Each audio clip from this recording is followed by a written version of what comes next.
Dis donc, c'est drôle, Smarty. Lors d'une compétition amicale du club, il y avait un tiers des joueurs qui sont venus avec un ami non-golfeur qui les a juste accompagnés sur le parcours. Et alors, ce qui est vraiment drôle, c'est que chaque golfeur a apporté 12 tees, les golfeuses ont apporté 17 tees, et puis les amis qui accompagnaient, là, ils ont apporté chacun 9 tees. Et puis en tout, il y avait 305 tees. Alors du coup, combien y avait-il de golfeuses? Et ça, c'est drôle, ça, mon pacalou? Bah oui, Smarty, ça fait une jolie devinette.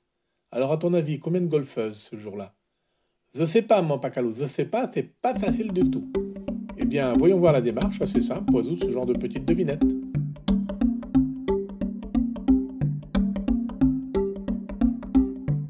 Alors, pour résoudre notre devinette, nous allons poser une équation. On va appeler G le nombre de golfeurs, F le nombre de golfeuses. Alors, d'après l'énoncé, chaque golfeur a apporté 12 tees, on avait donc 12 fois G tees.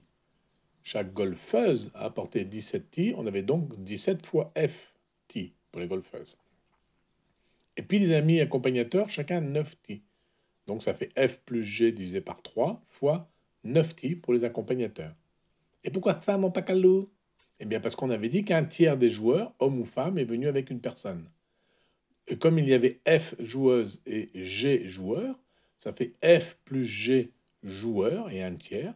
Ça donne donc bien F plus G sur 3 accompagnateurs avec chacun 9 tees. Oui, ça y est, j'ai compris mon pacalou. Parfait, Smarty. Et comme on sait qu'en tout il y avait 305 T, ben je fais la somme. Et on peut dire que 12G plus 17F plus F plus G que divise 3 que multiplie 9 est égal à 305. Bah, c'est pas facile à résoudre, ça, mon pacalou. Ben dans ce cas-là, c'est assez simple en fait. On va voir après. On appelle ce genre d'équation une équation diophantienne, du grec Diophante d'Alexandrie, qui était un mathématicien qui a vécu à Alexandrie, comme le dit son nom. Alors on pense entre le 1er et 4e siècle, hein, c'est pas vraiment clair, et en tout cas connu pour son ouvrage arithmétique. Donc cherchons à résoudre l'équation. Eh bien déjà ce qu'on va faire, c'est qu'on voit qu'on a f plus g que divise 3 fois 9. On a 9 en haut, 3 en bas. On peut simplifier. Il reste donc juste f plus g fois 3. Alors f plus g fois 3, on va utiliser la distributivité de la multiplication sur l'addition. C'est égal à f fois 3, c'est-à-dire 3f, plus g fois 3, c'est-à-dire 3g. Bon, bah maintenant, on va regrouper les g entre eux. Il y en a 12 ici et 3 ici. Ça fait 12 plus 3, 15g. Puis là, j'ai 17f et là, j'ai 3f. 17 plus 3, 20f. Tout ça est égal à 305. Alors là, je note que tous ces entiers sont divisibles par 5. Alors je le fais. 15 divisé par 5, ça donne 3G ici. 20 divisé par 5, ça donne 4F ici. Et 305 divisé par 5, ça fait 61. Et maintenant, je ramène le 3G de l'autre côté. 4F égale 61 moins 3G. Et puis, je divise par 4 des deux côtés. J'ai donc l'équation à résoudre. F égale 1 quart de 61 moins 3G. Ok, mon pacalou, et alors? Eh bien, on n'a plus qu'à essayer les valeurs de G et on déduire les valeurs de F, Smarty. C'est assez facile. Faisons ça dans un tableau. Encore un tableau, mon pacalou? Bah oui, c'est simple, c'est efficace, Marty. Alors on va commencer avec la valeur G égale 0. 61 moins 3 fois 0, ça fait 61. Que divise 4, ça fait 15,25. Alors 15,25, on ne peut pas le prendre parce qu'on a un nombre de joueuses entier. On ne peut pas dire que j'avais 0,25 joueuses, ça n'a pas de sens. Donc je barre cette solution.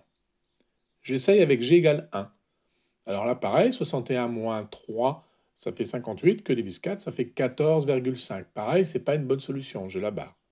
Je continue avec 2, on obtient 13,75. C'est pas bon, je barre.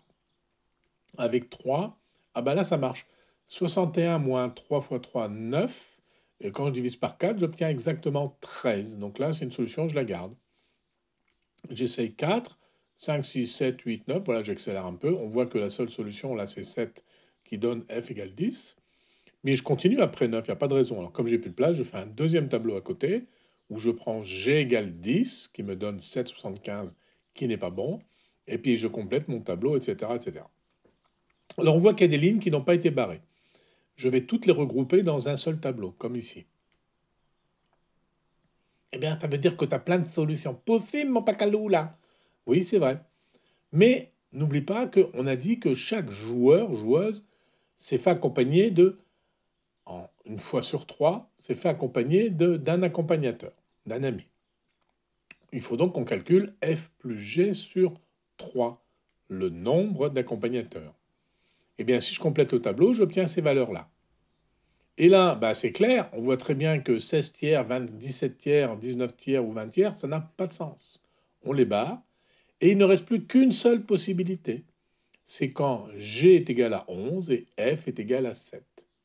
Et du coup, le nombre d'accompagnateurs était égal à 6. Eh bien, voilà notre solution unique. Il y avait 7 golfeuses, 11 golfeurs et en tout 6 accompagnateurs. Ça, c'est joli, mon Pacalou, c'est joli. J'aime bien ta méthode des tableaux, finalement. C'est vrai, Smarty. Et puis, tu vois, c'est facile. Hein.